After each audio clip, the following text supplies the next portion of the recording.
Supremo Tribunal Federal reconhece a existência de racismo estrutural no Brasil. Tema importantíssimo para sua prova. Meu nome é Marcos Gomes, sou defensor público do Estado de São Paulo e professor de Direito Constitucional aqui no Estratégia Carreiras Jurídicas. Desde já, não esqueçam de deixar o seu like, seguir o canal do Estratégia Carreiras Jurídicas para que vocês se mantenham sempre muito bem informados. Meus amigos e amigas, o Supremo Tribunal Federal, na ADPF 973, apelidada aí de ADPF Vidas Negras, reconheceu a existência de um racismo estrutural no Brasil, diante das graves violações sistemáticas e massivas de direitos humanos da população negra. Mas, por outro lado, a Suprema Corte, ela afastou a existência de um estado de coisas inconstitucionais, diante da adoção de políticas públicas específicas destinadas ao enfrentamento do racismo estrutural, em especial para sanar aí algumas omissões históricas do poder público. Eu vou dividir a nossa explicação aqui em duas partes, uma envolvendo racismo estrutural e outra envolvendo o estado de coisas inconstitucional. Especificamente em relação ao racismo, é importante destacar que a doutrina traz, ao menos,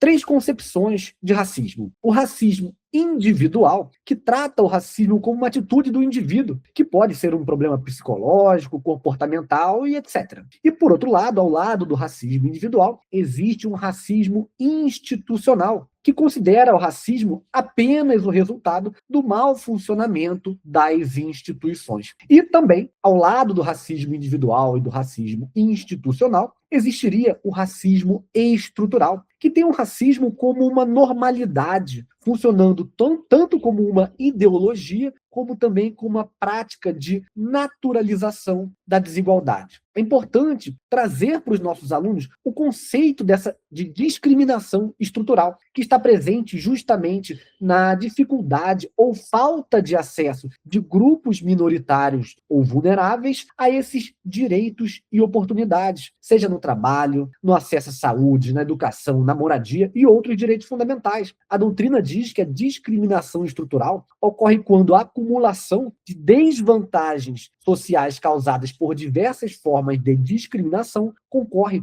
para a estratificação, o que coloca certos grupos em uma situação de subordinação durável ou permanente. O tema envolvendo racismo estrutural é muito importante para as provas de carreiras jurídicas. Nós tivemos uma questão recente da Defensoria Pública do Estado de São Paulo, que trabalhava a seletividade do direito penal envolvendo a atuação das polícias. E o gabarito trazia a polícia penal possui um papel estrutural na manutenção do modo de produção vigente e sua reforma com medidas tecnocráticas que não alteram sua estrutura racista. Esse tema do racismo vem sendo cobrado em prova, como nessa prova da Defensoria Pública de São Paulo, e o Supremo Tribunal Federal também vem trabalhando temas envolvendo racismo. Por exemplo, julgado importantíssimo para carreiras jurídicas, HC 208240.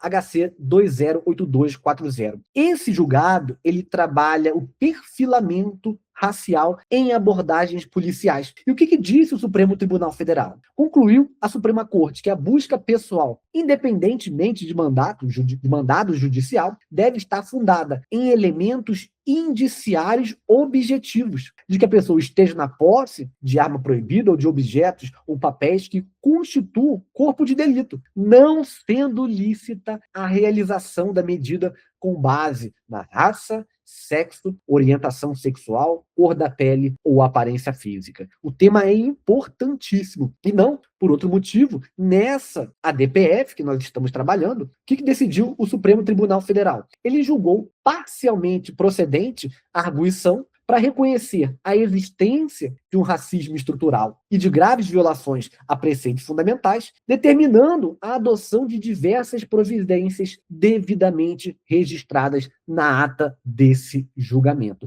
Então, o Supremo Tribunal Federal reconheceu o racismo estrutural, mas, por outro lado, afastou o estado de coisas inconstitucionais. Estados de coisas inconstitucionais é um tema que sempre está em evidência, notadamente após a DPF 347, que decidiu pelo estado de coisas inconstitucionais no sistema carcerário brasileiro. Mas aqui, veja, nesse julgamento, o STF afastou o estado de coisas inconstitucionais envolvendo a questão do racismo estrutural. Professor, o que vem a ser, então, o estado de coisas inconstitucionais? O estado de coisas inconstitucionais, ele possui origem na Corte Constitucional da Colômbia e consiste em grave e permanente violação de direitos humanos, de direitos fundamentais, com comprovada omissão do poder público e a necessidade de soluções múltiplas e plurilaterais. Então, vejam, aqui o que é importante que vocês saibam para a sua prova sobre o estado de coisas inconstitucionais. Origem na Corte Constitucional da Colômbia, grave e permanente violação de direitos fundamentais, comprovada omissão do poder público e necessidade de solução múltipla e plurilateral. E nesse ponto, o Supremo Tribunal Federal ele afastou a existência de um estado de coisas inconstitucionais, pontuando a existência da adoção de políticas públicas específicas destinadas ao enfrentamento do racismo, em especial para sanar omissões históricas. O Supremo Tribunal Federal apontou, por exemplo, a Lei 10.639 de 2003, que incluiu no currículo oficial da rede de ensino a obrigatoriedade da temática História e Cultura Afro-Brasileira, Lei número 12.288, que instituiu o Estatuto da Igualdade Racial, o Decreto 8136 de 2013, que regulamenta o Sistema Nacional de Proteção da Igualdade Racial, a Lei número 12.711 de 2012 e inúmeras outras legislações que trabalham a temática. Então, o Supremo Tribunal Federal, diante dessas inúmeras legislações, temos legislações, por exemplo, que aumentou o sistema de cotas. A recente Lei 15.142 de 2025 reserva às pessoas pretas e pardas, indígenas e quilombolas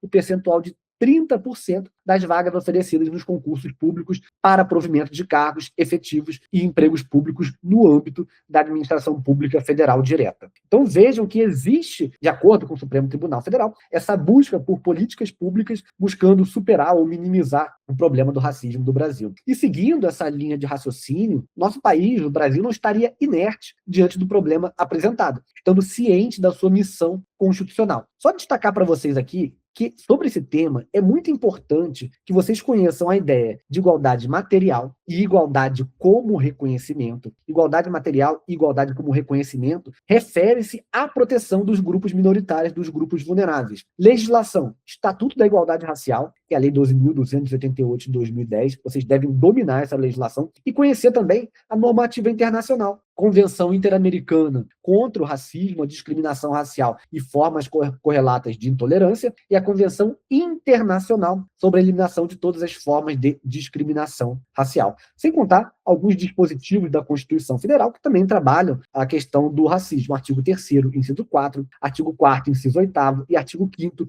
inciso 42. Eu reitero aqui para os nossos alunos a importância dessa temática envolvendo racismo estrutural e também envolvendo o estado de coisas inconstitucionais. Você vê que desse julgamento é bem possível que o examinador extraia uma questão de prova com esses dois temas. Meus amigos e amigas, novamente, peço para vocês deixarem o like de vocês, seguirem o canal de Estratégia Carreiras Jurídicas, vocês vão se manter. O Estratégia está trazendo sempre para vocês muitos vídeos legais. Caso vocês tenham dúvidas sobre preparação para carreiras jurídicas, dúvidas sobre direito constitucional, mandem uma mensagem lá no @MarcosLopesGomes. Eu estarei à disposição de vocês nessa caminhada. Espero que vocês estejam gostando dos nossos vídeos. Deixem o seu comentário, deixem o seu like para a gente saber o que vocês estão achando e para que a gente, do lado de cá, continue fazendo inúmeros vídeos sobre temas e julgados importantes para vocês. Um grande abraço a todos e sucesso nos estudos.